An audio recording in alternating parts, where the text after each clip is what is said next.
Try this again. I got stuff for you. Holy moly. I need to get some snakes and release them around my house. But they love eating people.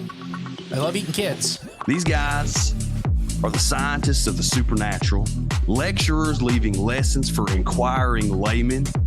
They are applying the scientific method to a world that baffles science. They are the Cryptids of the Corn. Every day that you open your mouth, I know, right? I'm more convinced that you're abducted by aliens. No. And it just stood up. I mean, it just like kept going and going. And she goes, what the? These are idiots. I was laughing reading this because I already knew how you would feel. Idiot. What part of the story fits your balloon? Well, This isn't a UFO. But who else has big black wings and red eyes? Batman. Well, Mothman. Oh yeah, Mothman. Well, everyone, I think we know exactly what it is. So say it all with me. It was the Sandhill crane. Would you try it? No. You wouldn't eat it? No. Why? Because they're probably toxic. There'd be a lot of poop in my pants. Seen a 6-foot alligator go swinging through the air and slam into a tree. All right. 6-foot alligator swinging through the air, hitting a tree. What is the family group?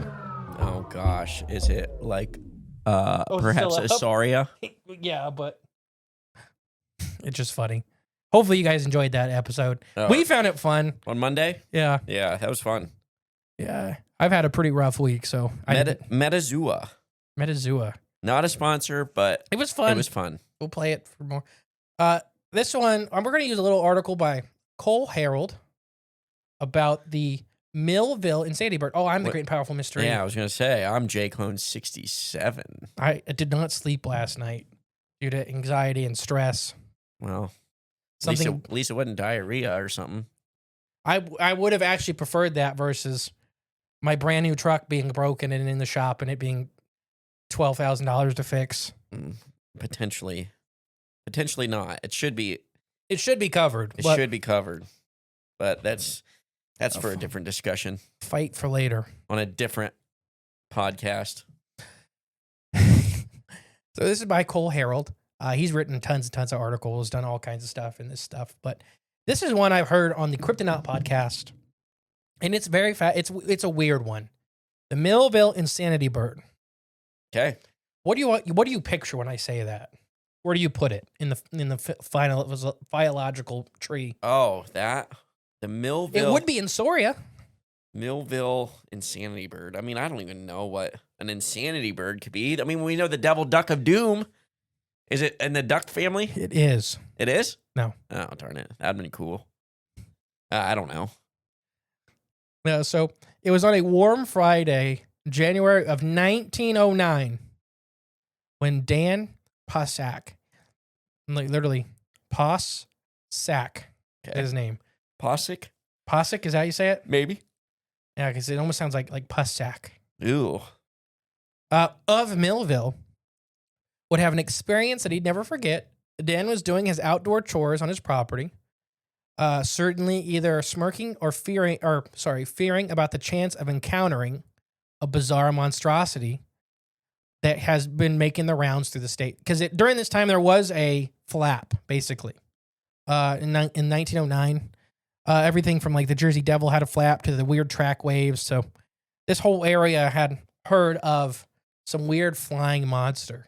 Okay. It was while he was out that he began to hear what sounded like heavy thumping or footsteps in his backyard. This would be alarming enough that he would, he was expecting by somebody the sound calling his name. So he hears something stomping around out back. Mm-hmm. And he hears somebody calling his name, Dan. Dan. You sound like, well, I don't know. Jimmy's not here. Oh, yeah. No, Tony. Tony's not here. Yeah. Red rum. This house is clean. What? What was that? I think it's from one of the possession, like where it's that little lady. Oh, okay. Looks like Carol Slane. Looks like I just think of Roger dressed up as her for the exorcism on An American Dad. Oh gosh, okay. Where he looked like my grandma. So he was out there, he hears somebody calling his name. Dan proceeded to turn around. This is the moment that he encountered what he says, one of the strangest freaks of nature or monster straight from hell, basically. Okay. He uses a little bit more graphic description. Okay. There standing before him was a creature that looked kind of like a bird. Okay. It towered an enormous 18 feet high and looked down at him. For anybody that doesn't know, that's a big giraffe. Yeah. The largest flying animals ever, like Quetzalcoatlus, Hexeropteryx. Yeah. They were 18 to 20 feet tall. Giraffes, like a really big giraffe, is like 19 to 20 feet tall. Uh-huh. So this is like when you're at the zoo, this bird, he turned around. He heard his name. He turned around. As tall as a giraffe. It's as tall as a giraffe, and he says bird-like. I was going to go out on a limb and say it's probably not a bird. What? And so then this thing is just staring down at him. Dan froze as he stared up at the monstrosity, a scene that was truly mimicking something out of Jurassic Park, when all of a sudden, the voice that he had heard had returned. The voice came from the hooked, bright red beak of the bird, and before him, and from it uttered the words, "Where's your garbage can?" Wow. Okay. So there's an 18-foot tall bird with a giant bright red beak. Looking for it's your like, garbage. Dan. He turns around. "Where's your garbage can?" He's cooking our garbage. That's right. I'm laughing because I believe this happened, but it just is one of these. It's one of these things that just like, what is going on? Right. Yeah. So what do you think of this so far? Gosh, I don't know. I don't know. Before you said the bright red beak, I'm like, it's probably maybe some bat squatch encounter or something. I don't know. Bright red beak, 18-foot tall. He bird. drew it, and it looks like a bird dinosaur monster. Okay. Monster, definitely. Ooh, you know what this is? You know how they always talked about dinosaurs were aliens and they could do mind speak and stuff? I don't know that, but okay. Well, that's that theory. You know, that people like to. I didn't know that. What, that dinosaurs are aliens? And they're just like, they're smart, like they're just as smart as us. You ever heard that? I'm not particularly. I'm trying to think of this. And they ran the world, and then they all just left. That's why there's no dinosaurs. Are you talking about Rick and Morty? Is that did they do that theory? Yeah. I mean, it's just like a common. They didn't all leave. A bunch of them left, and then the meteor hit Earth. And so when they finally came back, right, where is everybody? Right. Yeah. So this is one of the ones that came back. Dan, he's looking for Dan's garbage. Dan stared both out of confusion and horror by the request and proceeded to slowly back away from the bizarre bird. You imagine there's an 18-foot tall giant bird in this hooked red beak, and it opens it. It's not like talking with its beak. It's opening its mouth, and noises are coming out. Dan, where's your garbage can? They're just staring. It's 1909, right? Right, yeah. What the heck? It's probably just some kids up in a tree, you know, with a puppeting an 18-foot tall bird. Yeah, or just pretending to be that. You know, they're up in the tree, opening the beak, talking out of it. Dan, we'll get him good. This sounds like the, like what they used to say for Braxy was the owl on the stump that was on fire. Right, yeah. So, he started walking. So he starts walking away backwards. The bird watched as Dan slowly turned and began to sprint away. Dan thought he was in the clear until he felt a sharp, vice-like grip on his body. Ooh. He looked down, and staring up at him was the bird's terrible, terrible eyes. Its enormous beak had wrapped around his torso. Oh, so it grabbed him with its beak, with its face. Claws. Yeah. Ooh. Okay. And he knew how warm Shirley felt. In sheer panic, Dan reached towards his belt, and he managed as he struggled to get to the axe, which he had kept on him for doing chores, like a little hand axe, a hatchet. So this bird grabs him, and he's getting lifted up, and he's like trying to get his little hatchet off. Yeah. Gosh. Yeah, this sounds terrifying. As he lifted it out of the holster, flexing his fingers around the handle, proceeded to drop the heavy metal object down on the enormous avian. At the initial strike, he noticed something bizarre as the bird beast different from any game he had previously hunted. The wound that he inflicted on it came a chunk of silver out of the wound. came a chunk like a sliver of wood. I can't read today. Oh, well, that's a little I'm different. exhausted. That's a little different than what I initially thought. So he hit it and it just like peeled off. Huh. Like you're chopping like a chunk of wood off. Mhm. Like the guys that, they do that when they, what's that, lumberjack competitions where they cut down the tree and they have to chunk it all the way before it falls. Realizing he could chop the strange creature up like firewood, he set to work continuously hitting and removing chunks from the creature. The creature proceeded to unleash Dan from its ball and slowly work its way up to his head, beginning to whisper something in his ear. So he's Hacking away at it. and it just comes up and it starts whispering in his ear. Dan, where's your garbage? I have a pop can I was trying to throw away. Yeah. I was Gosh. trying to save the tabs. Gosh. Which you should. You should save the tabs and donate them to McDonald's. Ronald McDonald House. Ronald McDonald House, yeah.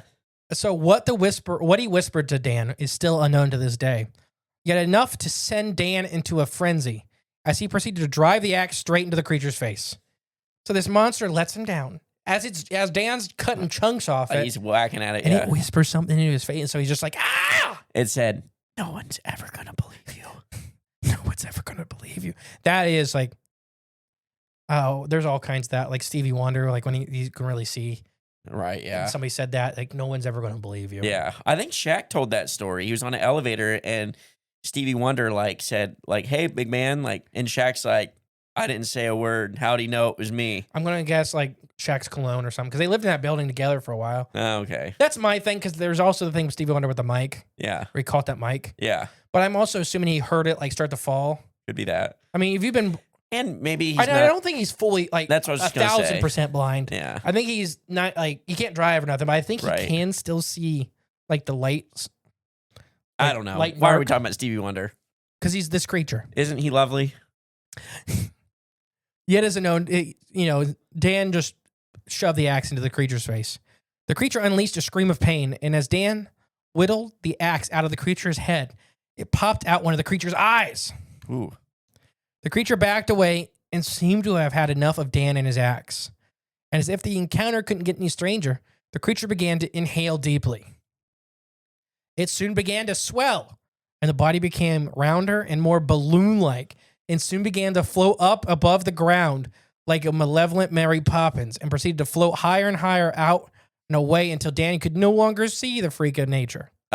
Dan stood in both fear and amazement at what he had just witnessed, not believing of what had occurred. All right, biologist, explain that. Let me finish. I got All right. 2 more sentences. Oh, with all of his doubts, however, were ceased, and his fears basically came back. When there on the ground, he noticed something shiny glittering in the grass. He reached down, and he picked up the object. In his hand was the creature's eye. It was like an electric light bulb in appearance. Keep in mind, 1909. Mm-hmm. And at night, he noticed it gave off a bright, vigorous light that was changing colors. Yet when a memento of his encounter of the bird beast, he never would see it again, nor would anybody else. Mm. So there's a little bit more about this. There's not much, but yeah. So this What is Dan it? here. So Dan's doing chores. I'm just going to recap the whole thing real fast. Okay. There's not much to this story. It's fun. Yeah. Dan hears it 1909. Okay. Okay, I'm in that mindset now. 1909 mindset. So this is before World War I, before the Depression. before Model T, the production line, which I believe was 1914. I think there were cars and stuff, but this was before they were Mass producing cars. Yeah. They were very rare. Yeah. Houses had electricity. Right. Just the big wigs on the East Coast that all had it. But I mean, rural communities did not. Right. So it's City folk, dwellers. so Dan hears somebody say he hears giant heavy footsteps out back, and he's like, "What is that?" And then he hears Dan turns around, 18-foot tall, Where's your giant garbage? bird, big red beak, and it opens its mouth and it says, "Where's your garbage can?" And then he's like, and then he turns rightfully to run, and it picks him up in his beak, and he just starts hacking away at the thing with his axe. Yeah. And it gently puts him back down, and it goes up to his head and whispers something that Dan would never tell anybody. And then Dan sinks its axe into its face, pops its eyeball out, and then it just stands up and is like, "I've had enough," and starts to inhale, inflating itself Yeah. slowly floating away like a giant hot air balloon. Which, how is that possible? Without it, without it actually being hot air or helium. You know what I mean? It's not possible. It could be a chemical reaction. Like you think about like the everything from oxygen burners to like inflatable rafts and everything like that, where you just pull the thing and the chemical reaction happens. But still, how does that? Well, I don't know if he's actually inhaling like the air to float. Yeah. Or if like canisters or whatever, like something like that inside is expanding. Okay. So you need some oxygen for that process. So you're saying it could be like some kind of robot thing. That is a common theory with this, or that it's like a cyborg, some biological, or the eye that he was describing really sounds like he said it looked electronic. Yeah. And his sketch of the bird, I mean, it's just a massive, like, hawk with giant legs and giant talent. Like it. David Hardy, if you're listening to this would be a good one for you to draw because it already looks like one of your creatures. Just giant, horrible beak, giant claws, giant, nasty wings. Oh, like did David? It's a monster. Did David rip this guy off? This is actually David's great grandpa. Probably, yeah. No, I'm just kidding. I wondered though. What if it's something not robotic, but something created? Like, I think of like the old, I don't know, they talk about summoning like mud monsters, or giving life to inanimate creatures. Okay. What if it's something like that, an not ancient, but something that just was summoned? Or what if it was like something carved out of wood? And then someone gave it life, put life into it, and it has these supernatural abilities or qualities. Sure. Or like a Wendigo or a werewolf type being where a human transforms into this form, and or if it was a wood carving at first, and then they gave it life, they summoned life into it, and that's why he's hacking at it, and it looks like wood just falling off because it is essentially just wood. But I don't know. I think more along those lines than robotic. Now, there is one of our old friends from this time that this story really made me think of. Okay. So, some of the things that maybe you're not picking up on, or maybe I'm imagining, but like the creature just opens its mouth, right? It's not talking. Like, it's like a speaker, or like it's talking from inside. Mm-hmm. It has a lot of flesh, but it also has, or what could be flesh, but like you said, it's like peeling off chunks of wood. Yeah.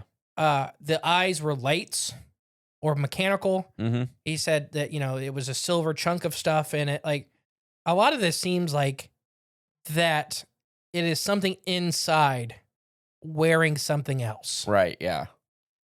And who do we know that talks to people that wears costumes made of wood and skin, right, and a big head, and talks? Sam. Yep. Sundown Clown. For whatever reason, this story always made me think of Sam. Where it seems like it is the thing inside is trying to look in this case, Sam was trying to look friendly, right? This big clown head, but still is like a pile of garbage thrown together. Yeah. And the longer you realize, like, oh, the arms are wood. Yeah. Like, he's just wearing a shirt, but you can tell his arms are made of wood. Mm-hmm. This thing looks like it's trying to be scary or impressive. The wings, as far as I never moved. It just inflated and floated off. That's cartoonish. Yeah. And I really kind of think that maybe because this is around not the exact same time, because I believe Sam was like in the 50s. Or no, Sam was later than that. Maybe Sam was in the 2000s. We've done a lot.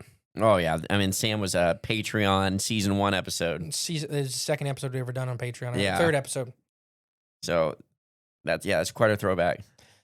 But it always made me think it's like an interdimensional boogin wearing something else. 1973 was Sam the Sundown Clown. Okay. So, I don't know. It just always made me think of that it's just wearing something. Yeah. And I don't know if it was trying to match Earth Fauna. Maybe it wasn't trying to be scary, because it picked him up and it didn't hurt him. Right, yeah. Even when he started whacking at it, he was in the thing's beak. In its grip, yeah. It could have just sliced him in half if it wanted to. Instead, it put him down gently and tried to whisper something into his ear. And then once it hit him in the face and it ripped a chunk off his face, Then it just was like, what? I'm done. I'm leaving. We tried. A 20-foot tall bird monster. Yeah. So to me, it's like, I don't know what it wanted the trash can for. If it was maybe, so I've heard people say that it was mimicking, right? Yeah. That it was just mimicking things that it had heard. I know what the trash can might. I think I might know. What if it is something mimicking, like form, mimicking a bird? But what if it is one of these like conscious, atmospheric, like mushrooms, funguses? Oh.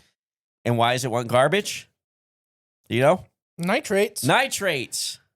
Where's your garbage, Dan? I know you have some hot dogs. It's like puppeting. It made a puppet. Yeah. There's a tentacle in there. Yeah. And it's like trying to dance. Or Well, it's wearing it like a costume. Whatever the atmosphere fungi beings could be, like the thing that got Betty and Barney Hill, we speculate. I agree with you. Could be something like that. So if it's taking this form or manifesting its form in such ways, giant bird. I don't know. Always there's a chance this is just yellow journalism. Okay. That the people that reported the story made it up. Weekly World News type stuff. Yeah. For entertainment. And it could be. To me, this is so odd that, I don't know, it just doesn't seem like a made-up thing. Having, pieces of metal and popping out the eye. Like, I don't know. To me, it just, there's a lot of detail. I feel like the Weekly World News, type things. And I'm not saying anything about them. And they're back. Did you see that? They're back, finally. What is? Weekly World News. Oh, they've been gone? Yeah. Okay. But they're back. The shark werewolf just attacked in Oregon. I seriously think they hide truths in Men those. in Black talked about that. Remember? Yeah. That you got to grab the tabloids and see what's up. And they're like, "What do you mean?" I need to grab like Weekly World News and those kind of things. But they never give really details, right? You know what I mean? Like nothing. Right. This had a lot of, for how short it is, it has a lot of like details and art, and he drew a sketch, and yeah, I don't know. I mean, so that's one. Other people say that this was around the time like a big Jersey Devil flap. Yeah. So maybe he ran into a Jersey Devil. Or whatever the Jersey Devil that is. Like its parent. Oh, there you go. Because this thing's massive. Massive, yeah. The floating off thing does make me think more like supernatural. Or mechanical even. Okay, or that, yeah. Like I said, like there's rafts and everything. Like, yeah, have you seen like the slides and airplane? Oh, yeah. Emergency ones. So we had them. We had them for when we were on our boats.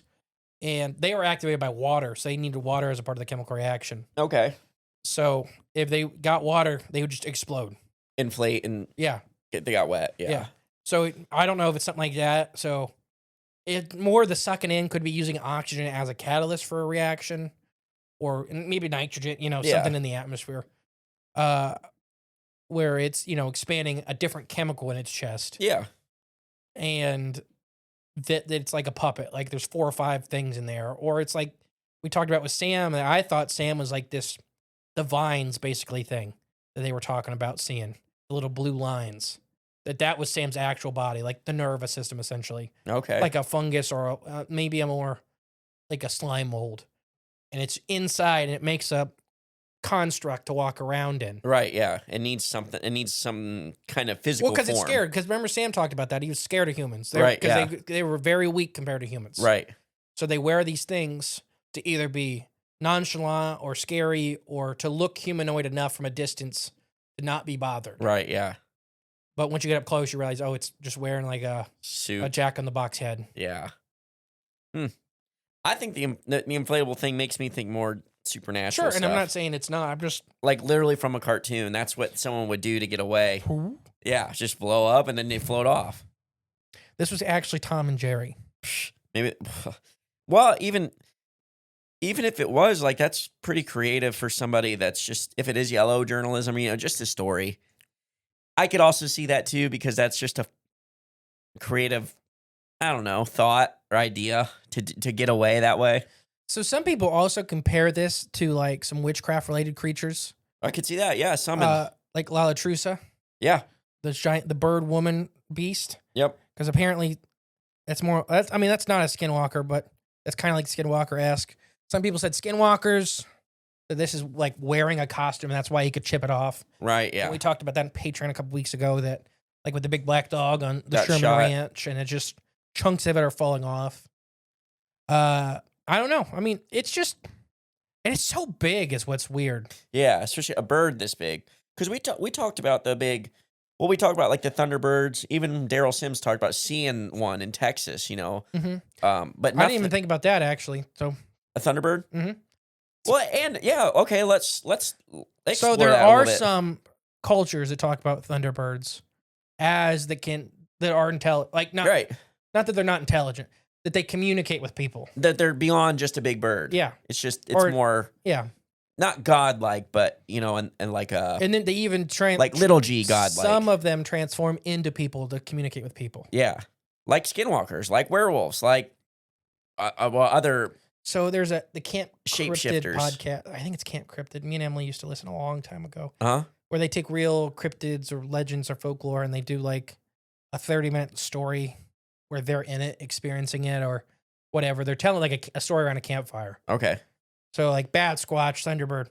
But they talk about, I can't remember which group of Native Americans talked about them taking like the form of people or communicating with people.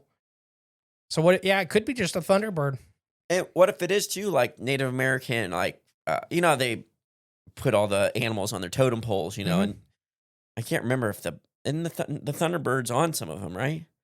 Yeah. I thought so. So what if, like I said at the beginning, what if they can shapeshift into these entities or whatever? Or, what if some ancient energy or power or person still has this ability and they're still doing it? There's always a chance there's a giant snallygaster. Ooh. They just gone intelligent enough. Well, nobody ever tried to talk to him before. They just get shot. What if he laid his eggs in his Dan's garbage and Dan threw the garbage out? And now he's looking for his eggs. Hey, I accidentally left my eggs over here. Where's your garbage? I don't know what he wanted the garbage. He left his eggs. I wonder more if it's like the mimicking aspect. Yeah, just repeating. Heard something. Yeah. So it's like standing around the house. And that's very much like Wendigo, Skinwalker, just, copying whatever it's heard. Yeah. Throwing it back out there. So it's standing in his woods. Hobo in the woods. A hobo in the woods. Yeah. But, hearing maybe his wife say, Dan, where's the garbage can? Yeah. Something like that. And he comes out, Dan, where's the garbage can? He runs and then he whispers something. I'm going to guess probably incoherent. Probably. Or really perverted. So Dan, axe to the face. The last thing he said to his dead wife. Huh? Like something like that, just like some heartfelt thing where he's like, repeated that? Yeah. Some traumatic, highly emotional thing. Mm-hmm. Probably. That would freak me out. Or just like leans at hamburger, cheeseburger, Big Mac, waffle, song. I would stab it too. 1909. Yeah. Like, what's a Big Mac? Like way before those. Before they ever existed, yeah. It's like, buy Apple stock. Gosh. And he's like, why would I buy stock in apples? Well, I don't know. Some justified reason. No, but that's what, it's just like, he's telling him the future. Right, exactly. Yeah, like, he's what? Nostradamus. He's speaking in quatrains. You need to buy stock in an apple no man can eat. Ah, yes. Save the seeds. I don't know. Because it's Apple products. Products, not the actual fruit. I know. Yeah. Save the seeds of knowledge. I don't know. This is a goofy one. Do you think it's real? Do you think it's yellow journalism? I don't know. Do you think it's a Thunderbird? Do you think it's I've seen people say it's a Mothman. So in the drawing, the trash can comes up to like his knee. Okay. Just so you understand how big this thing is. Their trash can comes up to the creature's knee, not Dan's. So that's a small trash can. They must not have much garbage. It was holding it's like in the picture, its wings don't even look like they're functional. So obviously because it floated off. But yeah, and then never actually flapped out. So yeah, is it just a screen image? Like maybe it's just a screen image. Maybe he had a stroke. Or it was an abduction. It could have been an abduction, and it's a screen image they're putting. Who is it? I think it's Kryptonauts that already are like diabetic shock. Ooh. Sorry, I had to take a quick potty break. I was gonna pee my pants. I think you should pee your pants. No, I won't do that. But we are back. Don't forget to get your J Clone Horse Girl shirt. Oh yeah, from Monday's episode. Oh boy, get your J Clone Horse Girl T-shirt and a bottle of Flavors of the Forest from flavorsforest.com/corn. Get you some freeze-dried garlic product. I'm telling you, if you're listening to this show and you've heard us mention it time and time again, you haven't tried Flavors of the Forest yet, telling you, give it one chance. It's worth the money, and you will not be disappointed. I spent much more money on much dumber things. This is not a dumb product. This is a very useful product. I don't know. I've showed people, in person, and they're like, "Well, what is that?" They don't take it seriously. Then I sprinkle a little bit on their stuff, and they love it. It's garlic crack. It is garlic crack. If you love garlic, it's just a punch of garlic you're right to your mouth. It's so good, and I just feel like sometimes I'm just like talking it up just to talk up. No, I'm serious. Like, it's so good. I don't have other words for it. It's my favorite thing to put in food. Especially, I don't know. No amount of garlic powder that you buy at the store can match this freeze-dried garlic product that Flavors of the Forest provides. Nothing can even come close or compare. Good luck. You're not going to find it. Only at Flavors Even if you killed an insanity bird and cooked it, you'd make it edible. Tastes like wood and garlic. Wood and garlic. It's the best. You gotta chew on the wood. I have been the great and powerful Mr.E. I've been JClone67. We'll catch you next week, guys. Bye. Hey, guys. Thank you for listening to Cryptids of the Corn podcast. Remember, the best way to support the show is share it with a friend. But if you are craving more of the J clones and more from Mr. E, there's always extra content on Patreon and our paid member space on cryptidsofthecorn.com. We'll catch you next time with more exciting, fun, and informative information. Bye.